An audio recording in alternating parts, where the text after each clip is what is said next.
Welcome to as computer के online class में आप सभी का स्वागत है। आज की क्लास हमारी एक्सेल की बिगनर्स टू एडवांस क्लास की सीरीज है, जहां पर हम एक्सेल में बिग डेटा को एनालाइज करने के लिए जिन जिन फॉर्मूलों का हम यूज़ करते हैं उन फॉर्मूलों को लेकर मैं इस क्लास में आया हूं। और साथ में ये फॉर्मूले बिगनर्स के लिए भी बहुत ज़्यादा ज़रूरी हैं, और जो भी बिगनर्स हैं उसके साथ जो भी काम कर रहे हैं पहले से, उन्हें बड़े बड़े डेटा को एनालाइज करने में बहुत ज़्यादा दिक्कतें होती हैं। तो उन प्रॉब्लम्स को सॉल्व करेंगे यहाँ पर इन फॉर्मूले की मदद से। तो ये यहाँ पर हम कौन कौन से फॉर्मूले को कवर करने वाले हैं। तो हमारा सबसे पहला फॉर्मूला क्या है, काउंट इफ है। यहाँ पर दूसरा हम फॉर्मूला कवर करने वाले हैं सम इफ़ या फिर सम इफ्स को यहाँ पर क्लियर करेंगे। इसके बाद हमारा अगला फॉर्मूला एच लुकअप है, और उसके बाद अगला फॉर्मूला हमारा वी लुकअप का है। उसके बाद हमारा पाइवट टेबल है। इस तरीके से हम इन सीरीज़ को यहाँ पर पढ़ने वाले हैं। तो चलिए आइए शुरुआत करते हैं इस क्लास की। तो सबसे पहले यहाँ पर जैसे काउंट इफ का फंक्शन है, तो ये फंक्शन हमारा क्या काम करता है। तो जैसे डेटा में किसी भी ऐसी चीज़ों को जिन्हें हमें काउंट करने की आवश्यकता है, कोई भी कंडीशन के बेस पर हम किसी चीज़ों को काउंट करना चाहते हैं, तो ये डेटा भी एक बहुत छोटा सा है। यहाँ पर ये डेटा आपको बहुत ब्रॉड भी मिल सकता है कहीं पर, और बहुत छोटे डेटा में तो हम डायरेक्टली मतलब कि काउंट कर सकते हैं। लेकिन जब डेटा हमारे पास अच्छा खासा कम से कम 10-20-50 हज़ार लोगों का डेटा कलेक्ट होता है, 1,00,000-2,00,000 लोगों का, और वहाँ पर हमें यूज़ करना पड़ जाता है, तो इन मतलब कि ये फॉर्मूले ही हमारी क्या करते हैं, मदद करते हैं। तो बिग डेटा से लेकर आपके शॉर्ट डेटा तक में ये डेटा मतलब कि एक्सेल की फाइल्स को या एक्सेल के डेटा को एनालाइज करने में बहुत ज़्यादा मदद करते हैं। तो सबसे पहला जो हमारा फॉर्मूला है वो है काउंट इफ का। तो काउंट इफ के फॉर्मूले को हम लोग यहाँ पर कवर करने वाले हैं। तो सबसे पहले समझते हैं कि काउंट इफ का फॉर्मूला किस तरीके से क्या काम करता है।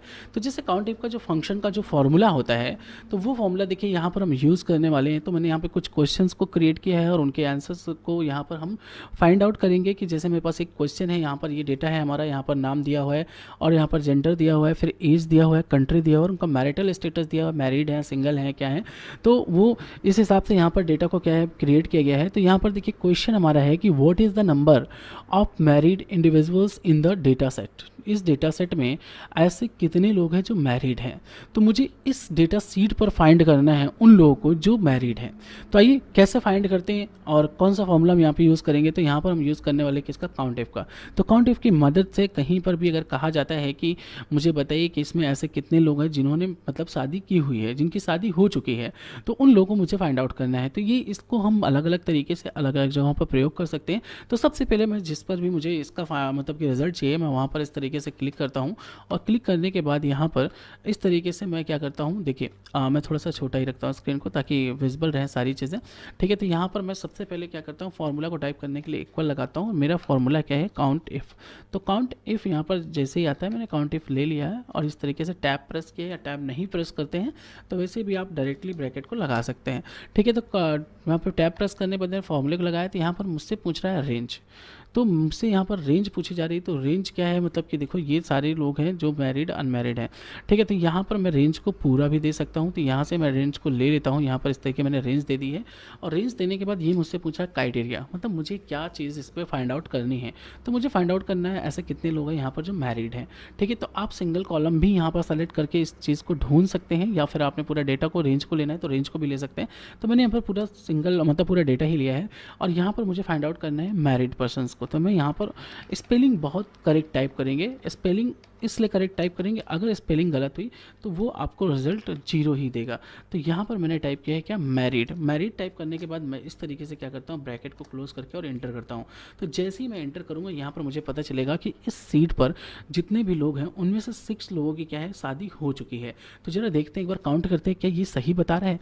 तो जैसे कि ये मैरिड है 1 2 3 4 5 एंड 6। तो यहाँ पर टोटल इस सीट पर 6 लोग हैं जिनकी शादी हो चुकी है। मेरा नेक्स्ट क्वेश्चन भी यहाँ पर है। नेक्स्ट क्वेश्चन मेरा है कि what is the number of individual from the USA in the data set. इस डेटा सेट में ऐसे कितने लोग हैं जो यूएसए से बिलोंग करते हैं। तो उन लोगों को मुझे क्या करना है, काउंट करके देना है। तो चलिए आइए मैं क्या करूँगा, फिर से वही फॉर्मूला यूज़ करता हूँ, काउंट इफ़ का। काउंट इफ़ के फॉर्मूले को मैं इस तरीके से ब्रैकेट लगाता हूँ। इसने मुझसे फिर रेंज मांगा, तो मैं रेंज यहाँ पर दे देता हूँ। ये मेरी रेंज है। रेंज को देने के बाद मैंने कॉमा और फिर डबल इंटेड कॉमा लगाया है, और यहाँ पर मैं क्या ढूंढने वाला हूँ, तो मुझे ढूंढना है भाई यूएसए से कितने लोग हैं। तो मैंने इस तरीके से ब्रैकेट को, डबल इन्वर्टेड कॉमा को, कोटेशन मार्क को बंद किया और फिर मैंने यहाँ पर एंटर किया है। तो यहाँ पर 3 पर्सन्स ऐसे हैं जो कहीं ना कहीं से यूएसए से बिलोंग करते हैं। इसके बाद अगला फॉर्मूला हमारा है, अगला क्वेश्चन हमारा है कि what is the number of female individuals in the data set. तो देखिए यहाँ पर जेंडर का ऑप्शन है, यहाँ पर जेंडर पे बताया गया male female male female male female. तो मुझे यहाँ पे फाइंड आउट करना है कितने लोग हैं जो इस पर फीमेल है, कितने फीमेल कैंडिडेट्स हैं। तो यहाँ पर देखिए 3 आया है यूएसए से। तो यहाँ पर यूएसए से एक बंदा ये है जॉन, दूसरा बंदा ये है डेविड, तीसरा बंदा ये है यहाँ पर क्रिस्टोफर। तो 3 बंदे हैं जो यूएसए से हैं। अब यहाँ पर मैं बात करने वाला हूँ कि मुझे इतने कितने कैंडिडेट यहाँ पर फीमेल्स हैं। तो फीमेल कैंडिडेट्स के लिए मुझे फिर से काउंट इफ का फॉर्मूला यूज़ करना है। तो मैं यहाँ पे टाइप करता हूँ काउंट इफ टाइप करने के बाद मैंने ब्रैकेट को ओपन किया है और ब्रैकेट को ओपन करने के बाद भाई वैसे ही एज यूजुअल मैं यहाँ पे रेंज दे देता हूँ। रेंज देने के बाद यहाँ पर डबल इन्वर्टेड कॉमा के अंदर कोटेशन मार्क के अंदर मैं लिखता हूँ जो मुझे फाइंड आउट करना है। तो यहाँ पर मुझे फाइंड आउट करना है कि यहाँ पर कितने ऐसे हैं जो फीमेल हैं। तो फीमेल कैंडिडेट्स को मुझे फाइंड आउट करने के लिए इस तरीके से फॉर्मूले को लिखना है। रेंज और क्राइटेरिया पर यहाँ पर काम होता है। तो रेंज और क्राइटेरिया को मैंने लिखने के बाद यहाँ पर एंटर किया है। तो यहाँ पर टोटल फीमेल कैंडिडेट्स हैं 5। एक बार काउंट करके देखते हैं मैनुअली 1 2 3 4 5। भाई ये डेटा छोटा है तो यहाँ पर हम क्या कर रहे हैं, आसानी से फाइंड आउट कर ले रहे हैं कि 5 लोग हैं। मैं डायरेक्टली भी देख सकता था, लेकिन मुझे काउंट इफ का फंक्शन आपको बताना था जो आपके डेटा एनालाइज करने में आपकी मदद करेगा जब डेटा आपके पास बहुत ही ज़्यादा होगा। तो काउंट इफ फंक्शन एक कॉमन फंक्शन है जो बहुत ज़्यादा यूज़ किया जाता है। तो इस फंक्शन को अच्छी तरीके से आपको हमेशा याद रखना है और इस तरीके से आपको यूज़ करना है। इसके बाद हम दूसरे फंक्शन की बात करते हैं सम इफ। सम इफ हमारा क्या करता है कि बहुत सारे जैसा डेटा है, जैसे कि मान लीजिए अभी मैंने बताया कि बिग डेटा होता है। बिग डेटा में क्या होता है, एक स्पेशल मतलब कि नंबर्स को लेकर या स्पेशल वर्ड्स को लेकर जिस पे हमें काउंटिंग करनी होती है, तो वहाँ पर हम यूज़ करते हैं सम इफ का। स्पेशल्स का मीन्स दैट ये है कि जैसे यूएसए यहाँ पर एक डेटा बना हुआ है, मैं आपको डेटा समझाता हूँ कि ये कुछ डेटा है स्पोर्ट्समैन का जहाँ पर उनके नाम दिए गए हैं और उनके स्पोर्ट का नाम दिया गया है और उनकी कंट्री दी गई है और उनके द्वारा जीते गए मेडल्स दिए गए हैं। तो ये एक डेटा है। यहाँ पर ये मान लीजिए थोड़ा डेटा है। अगर ये बिग डेटा होता है तो हमें थोड़ा सा मतलब ये तो हम ऐसे भी काउंट कर सकते हैं, लेकिन बिग डेटा जब यहाँ 1000 10,000 लाख लोगों का डेटा होता है तो वहाँ पर हम कैसे एक एक चीज़ को ढूंढेंगे तो बड़ा मुश्किल हो जाता है। तो वहाँ पर हम क्या करते हैं, सम इफ फंक्शन का यूज़ करते हैं। तो सम इफ फंक्शन किस तरीके से काम करते हैं तो सबसे पहले देखते हैं। तो यहाँ पर जैसे क्वेश्चन मेरा लिखा हुआ है, पहला क्वेश्चन है कि what is the number of the medals one by the athletics from USA. तो ऐसे कितने लोग हैं जो यूएसए से भी बिलोंग करते हैं और यूएसए से बिलोंग करते हैं और एथलेटिक्स में मेडल्स जीते हुए उनके मेडल्स की काउंटिंग बतानी है।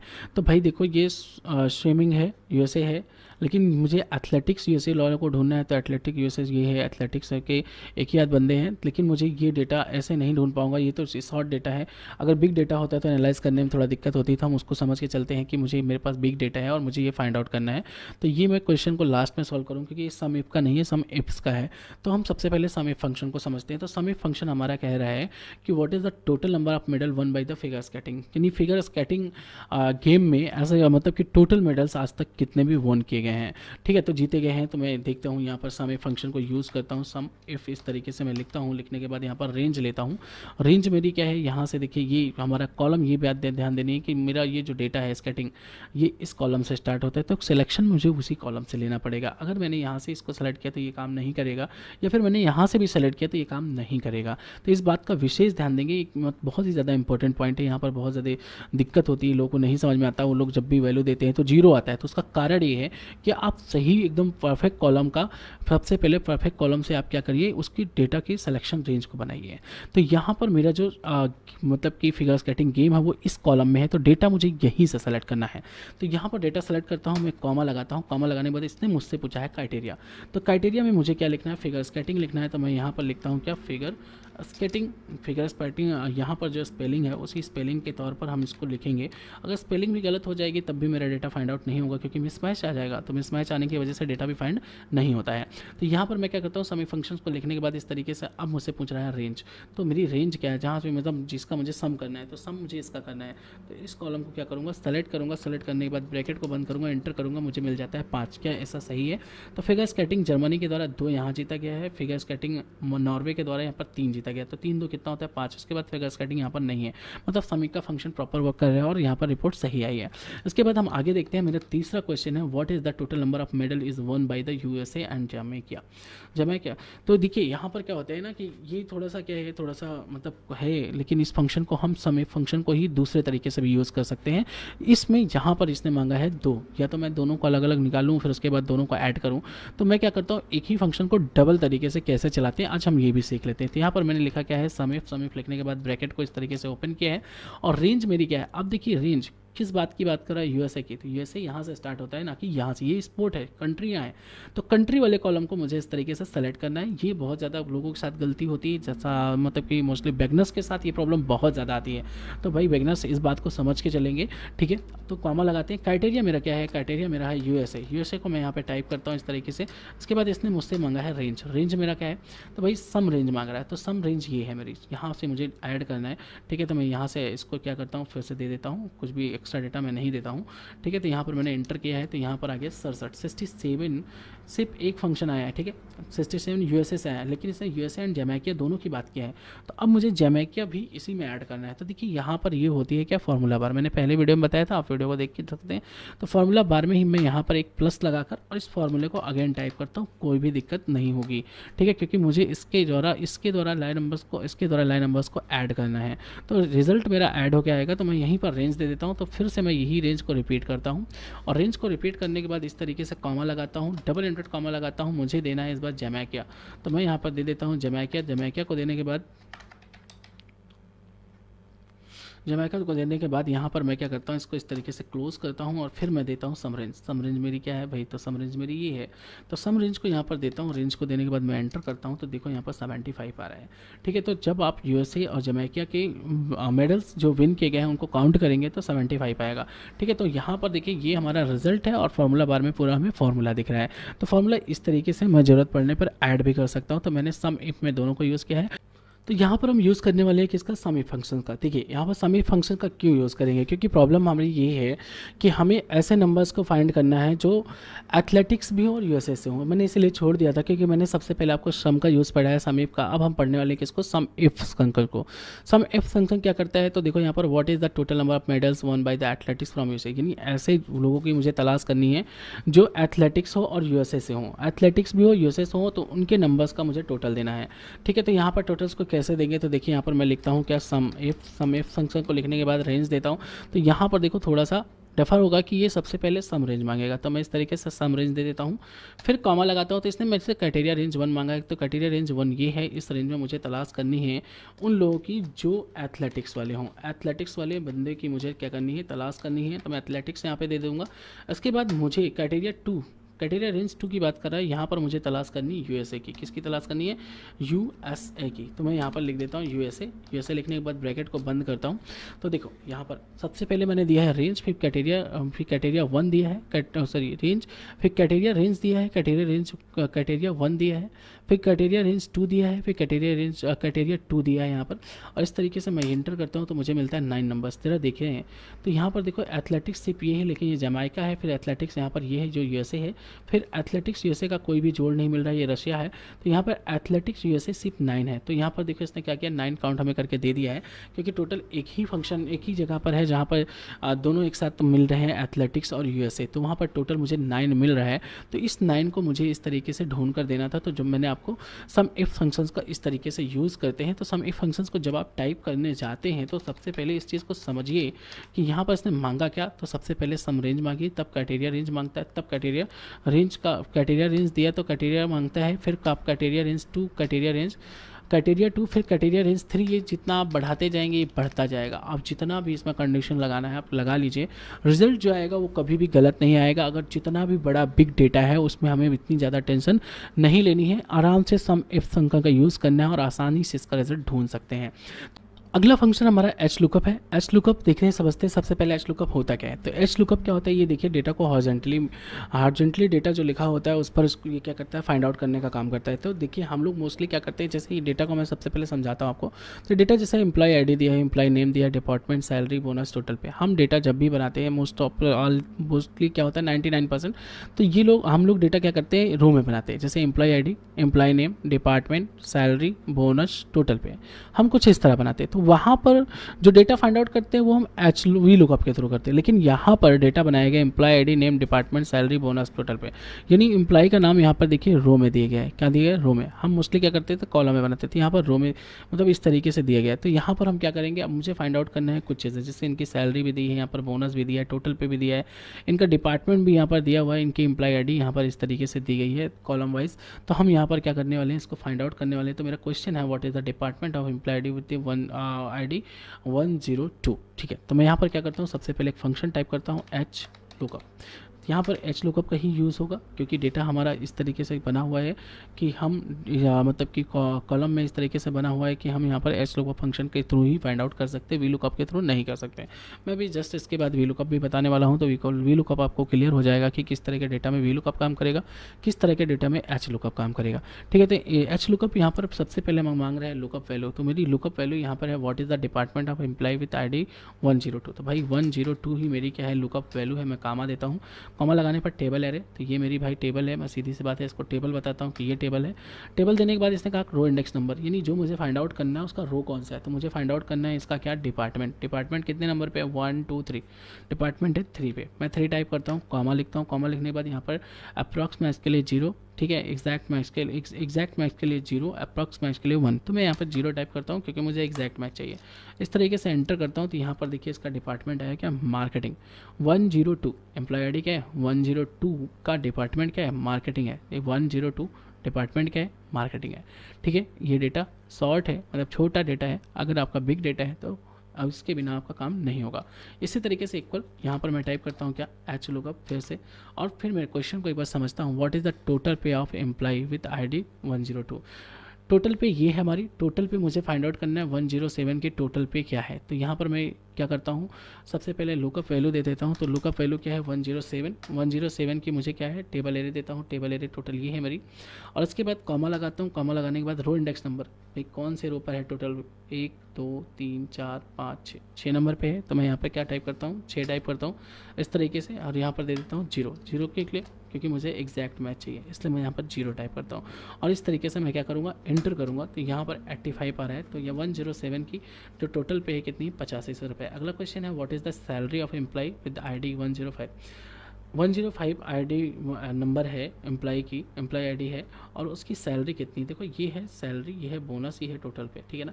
तो मुझे सैलरी फाइंड आउट करना है किसकी, 105 की। तो 105 की सैलरी यहाँ पर कितनी है, 70,000। But by H lookup how to find.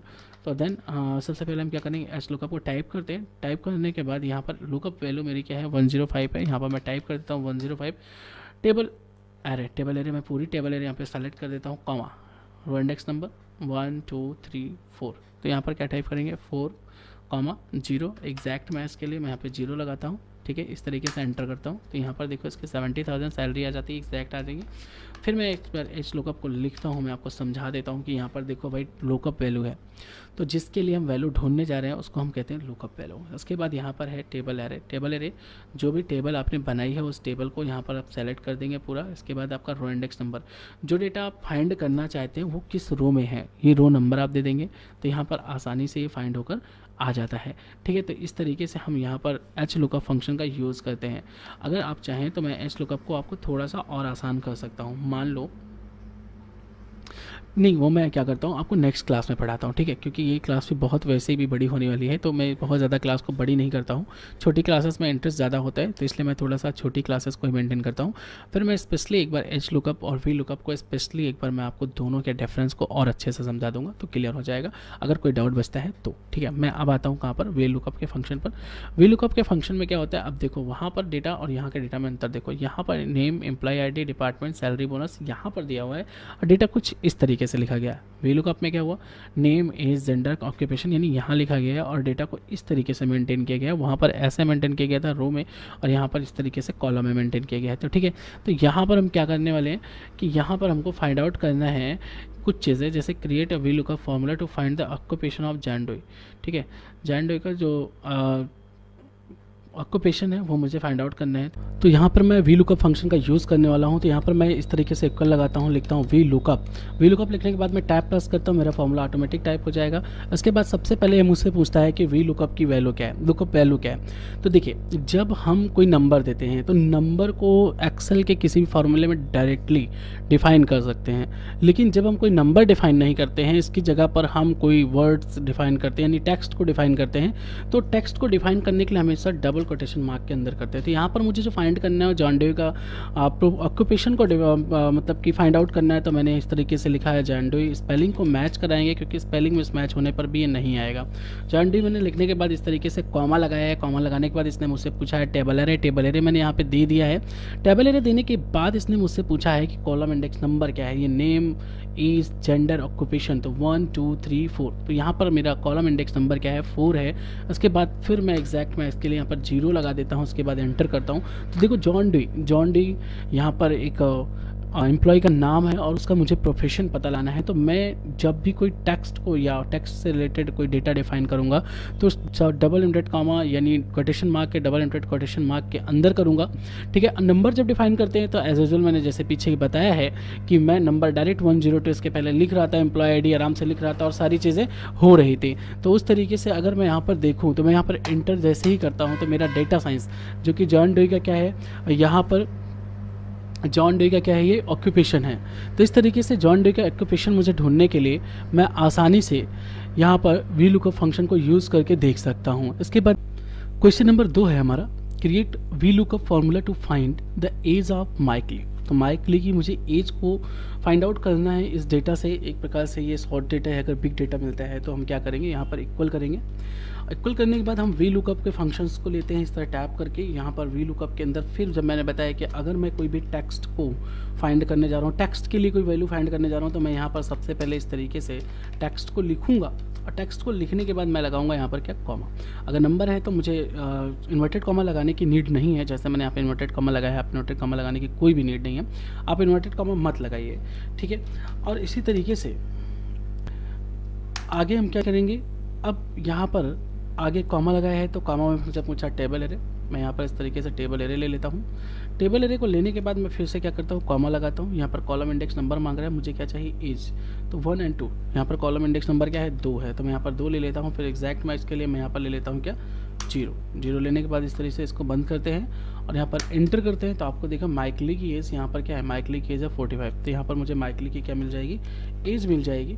तो माइकली की एज को हम लेने के बाद यहाँ पर इस तरीके से, अब देखिए बहुत सिंपल सा हमारा काम है। यहाँ पर आप देख सकते हैं कि माइकली मैंने यहाँ पर कोटेशन में लिखा, मैं बता रहा हूँ बार बार, मैंने यहाँ पे भी आपको बताया है कि जब मैं कोई भी टेक्स्ट के लिए वैल्यू फाइंड करूँगा तो मैं कोटेशन मार्क के अंदर लिखूँगा। अगर मैं ये नहीं कर रहा हूँ तो ये वैल्यू फाइंड होकर नहीं आएगी। ठीक है, तो इस बात को जरूर ध्यान दीजिए कि बहुत इंपॉर्टेंट नोटिस पॉइंट है जिसे आपको नोट करना है। इसके बाद मेरा अगला जो क्वेश्चन है यहाँ पर ये कह रहा है भाई कि create a V lookup formula to find the occupation of person whose name start with B.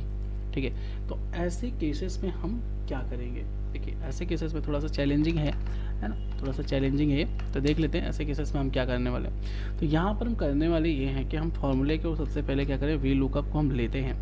V lookup को लेने के बाद देखिए, अगर आपको कोई भी लेटर से किसी के नाम को फाइंड आउट करना है, मैच कराना है, तो वहाँ पर आपको वी लुकअप की वैल्यू जो देनी है वो डबल क्वोटेशन मार्क के अंदर इस तरीके से देने के बाद, अगर आपको पूरा नाम नहीं देना है, एक लेटर से फाइंड आउट करना है, तो यहाँ पर आपको स्टार लगा देना होता है। स्टार लगाने के बाद इस तरीके से आप कॉमा लगाएंगे। यहाँ पर टेबल एरे पूछ रहा है, तो टेबल एरे मेरी यही है और इसके लिए मुझे कौन सी कॉलम इंडेक्स नंबर में किस में फाइंड करना भाई, तो स्टार्ट विद बी, किसी का नाम बी से स्टार्ट होता है उसको ढूंढना है। तो ये हमारा इसी में नाम लिखा हुआ है, तो कॉलम कौन सा है, 1 है। 1 लेने के बाद यहाँ पर हम टाइप कर देते हैं फॉल्स। फॉल्स टाइप करने के बाद इस तरीके से हम इसको कर देते हैं बंद। अब देखते हैं किसका नाम बी से स्टार्ट होता है। यहाँ पर देखिए बॉब जॉनसन, बॉब जॉनसन का जो नाम है वो बी से स्टार्ट होता है। तो अगर कभी ऐसा केस आता है कि आपको एक अल्फ़ाबेट से किसी के नाम को ढूंढने की ज़रूरत है, तो यहाँ पर आप इस क्या यूज़ करेंगे, तो बी के बाद आप क्या लगा देंगे, देखिए यहाँ पर स्टार लगा हुआ है, तो बी के बाद आपको लगाना क्या होता है, स्टार। अगर आप स्टार लगा के काम कर रहे हैं तो यहाँ पर कोई भी दिक्कत नहीं आएगी, इस तरीके से ढूंढ कर आपको दे देगा। ठीक है, तो वी लुकअप का फंक्शन मैं इसके पहले भी वीडियोज़ में बता चुका हूँ, और मैं आज फिर से वी लुकअप के फंक्शन को मैंने आपको रिपीट करा दिया। यहाँ पर मैंने sum if, account if, sum if, V lookup, H lookup के फंक्शंस को मैंने कंप्लीट कराया है। एक बार हम लोग यहाँ पर पाइवोट टेबल एंड चार्ट को भी देख लेते हैं ना। तो पाइवोट टेबल एंड चार्ट में एक बार और बता चुका हूँ, जिस पर मैंने बहुत कम डेटा को लेकर मैंने पाइवोट टेबल एंड चार्ट बताया था। आज मैं कोशिश कर रहा हूँ कि मैं आपको एक अच्छे से थोड़ा ज़्यादा डेटा के साथ मैं आपको इसको बताऊँ। तो ठीक है, तो हम सबसे पहले इंसर्ट पे जाते हैं। यहाँ पर इंसर्ट पे जाने के बाद पाइवोट टेबल एंड चार्ट को लेते हैं। यहाँ पर मुझे एग्जिस्टिंग वर्कशीट्स पर ही मुझे क्या बनाना है, सीट बनानी है, मतलब कि टेबल बनाना है इसका। तो मैं इस तरीके से टेबल को यहाँ पर इस तरीके से बना लेता हूँ। इसको एक काम करते पाइवोट टेबल एंड चार्ट के एग्जिस्टिंग वर्कशीट यहाँ पर इस तरीके से सबसे पहले यहाँ पर सोर्स ले लेते हैं, सिलेक्ट रेंज, रेंज हमारा ये है, और रेंज देने के बाद यहाँ पर देखिए एग्जिस्टिंग वर्कशीट पर आते हैं, और यहाँ पर एक कॉलम मैंने कहा था छोड़ के बना लेते हैं ताकि मुझे रिपोर्ट समझ में आए। ये बना लिया मैंने, ओके किया। यहाँ पर देखिए ये इस तरीके से बनकर आ जाएगा। अब मैं जैसे ही यहाँ पर क्लिक करता हूँ तो ये मुझे जैसे क्लिक करता हूँ तो यहाँ पर पाइप टेबल फील्ड्स मिल जाती हैं। ठीक है, अब टेबल फील्ड्स में हुआ क्या वो समझिए। जैसे अगर आपको इस टेबल फील्ड्स में फटाफट जानना है कि कौन सी कार का क्या मॉडल है, यानी ऐसी कार भी होंगी जिनका मॉडल सेम होगा। जैसे यहाँ पर डेटा है, पहले डेटा को समझ लेते हैं। कुछ कार के यहाँ पर नाम दिए गए हैं, उनकी ईयर दिए गए हैं, और वो कितने बार सेलिंग की जा चुकी है, उसका कलर कौन सा है, और उसके गियर टाइप क्या है, ऑटोमेटिक है या मैनुअल है, कौन सी एजेंसी से उसे खरीदा गया था, उसका टैग प्राइस क्या है, उसका फाइनल प्राइस क्या होने वाला है, कब आई है और कब बिकी है।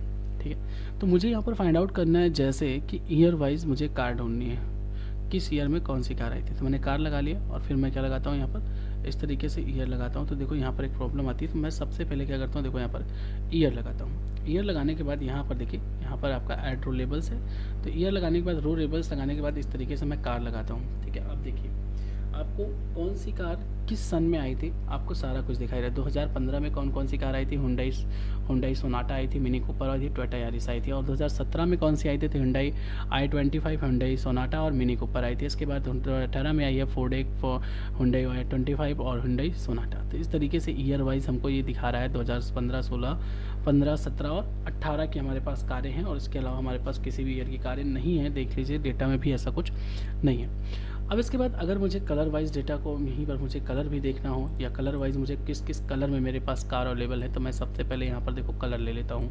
मेरे पास डिफर कलर सिर्फ इतने ही है, उसमें कौन कौन सी कार किस कलर की है। तो देखो ब्लू कलर में सिर्फ फोर्ड वेग है, फोर्ड एज है। उसके बाद रेड कलर में मेरे पास हुंडई है, ब्लैक में मेरे पास हुंडई सोनाटा मिनी कूपर है। ठीक है, ब्लू में, ठीक है, ब्लू में मेरे पास ये 3 गाड़ियाँ हैं, रेड में फिर से ये 2 है, येलो में ये मेरे पास है।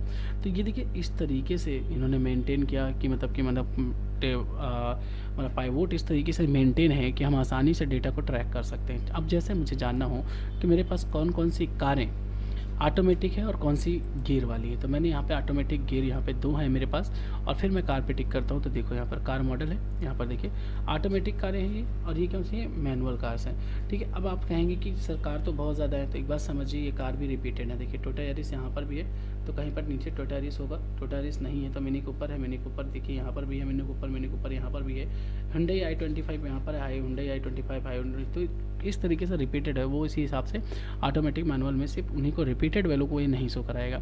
ठीक है, अब मैं जानना चाहता हूँ एजेंसी वाइज, तो मेरे पास किस एजेंसी से कितनी कारें हैं।